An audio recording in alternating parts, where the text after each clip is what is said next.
नमस्कार, मैं हूं शैली शर्मा और आप देख रहे हैं एनजेपी हरियाणा। मोदी सरकार के नए मंत्री शपथ ले चुके हैं। एनजेपी की टीम भी एक एक करके आपको हरियाणा से जुड़े उन सांसदों का परिचय करवा रही है जिन्हें मोदी मंत्रिमंडल में जगह मिली है। कल 10 जून को आपको हमने स्वतंत्र प्रभार के साथ केंद्रीय राज्य मंत्री बने गुड़गांव लोकसभा के सांसद राव इंद्रजीत सिंह का परिचय करवाया था, उनसे जुड़ी खास बातें बताई थी। आज 11 जून को इसी कड़ी में हम आपको रूबरू करवाएंगे मनोहर लाल खट्टर से। उन्हीं मनोहर लाल से जो पहली बार विधायक बनकर हरियाणा के मुख्यमंत्री बने और पहली बार लोकसभा सांसद बनकर सीधे कैबिनेट मंत्री बने हैं। उन्हीं मनोहर लाल से जो कभी 10 रुपए महीने में अपना गुजारा करते थे।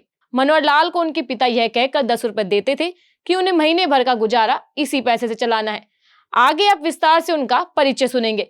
करनाल से सांसद मनोहर लाल ने मोदी मंत्रिमंडल में ऊर्जा और आवास एवं शहरी विकास मंत्री की शपथ ली है। भारी भरकम व अहम मंत्रालय इन्हें मिले हैं।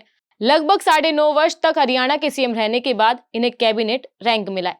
दोस्तों, यह संभव है कि मनोहर लाल किसी की नजर में अहंकारी हो और किसी के विचार भी उनसे मेल नहीं खाते हो, लेकिन हम यहाँ सिर्फ हरियाणा के नए मंत्री के रूप में उनके संघर्षपूर्ण जीवन की बात करने जा रहे हैं।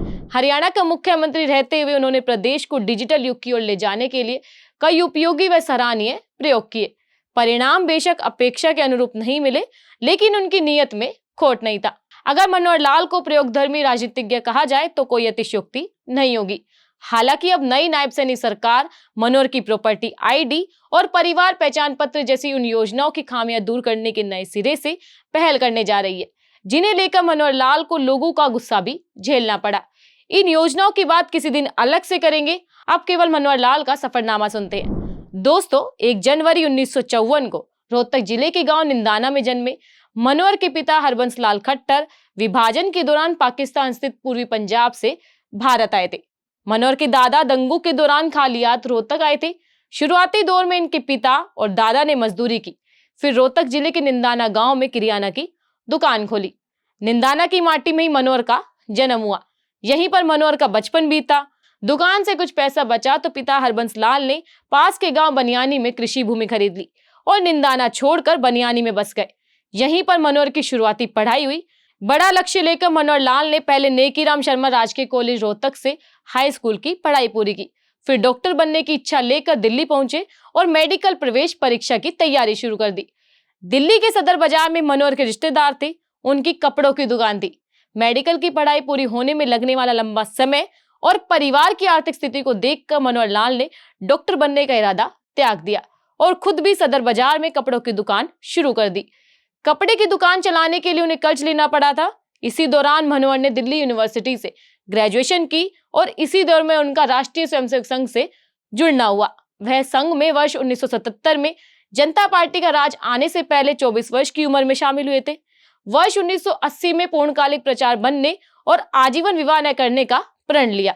माता पिता चाहते थे कि बेटा मनोहर लाल घर बसाए, लेकिन खट्टर के इरादे कुछ और ही थे। मनोहर लाल खट्टर ने उपनाम छोड़कर मनोहर लाल हो गए, मगर राजनीति में खट्टर उपनाम ही उनकी पहचान बना।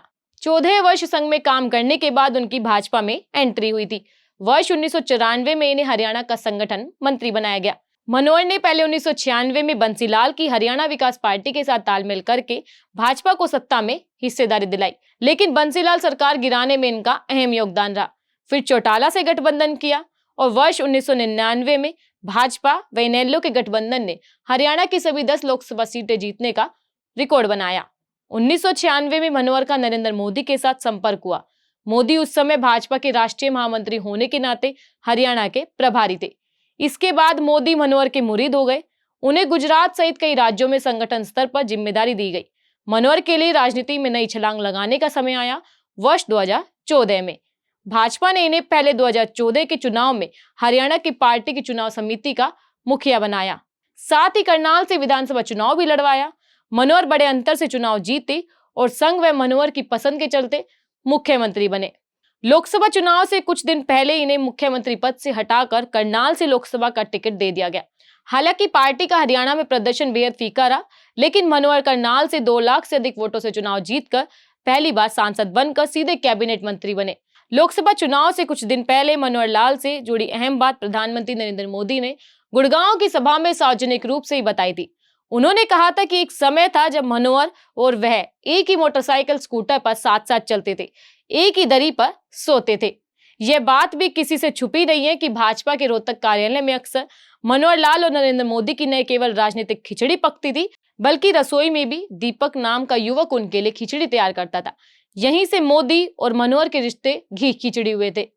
मनोहर लाल के जीवन से एक जुड़ी खास बात। यह बात मनोहर लाल ने रेवाड़ी के केएलपी कॉलेज में आयोजित युवा संवाद कार्यक्रम में खुद बताई थी।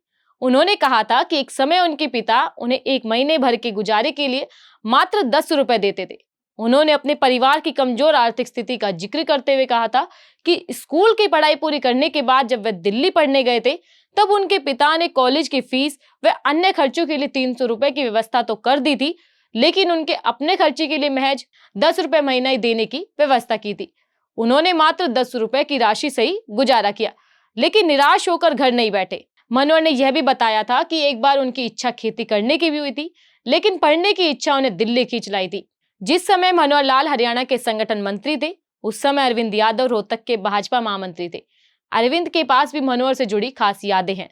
दोस्तों, मनोहर का जीवन परिचय सुनकर आप समझ गए होंगे कि वे फर्श से अर्श पर पहुंचे हैं। उन्हें राजनीति ने विरासत में मिली है और उन्हें तश्तरी में रखकर मिली है।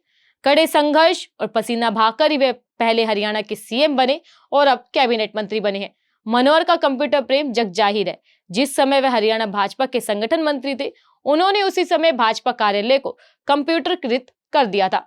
मनोहर से जुड़ी अहम बातें आपको कैसी लगी, कमेंट बॉक्स में जरूर बताइएगा। धन्यवाद।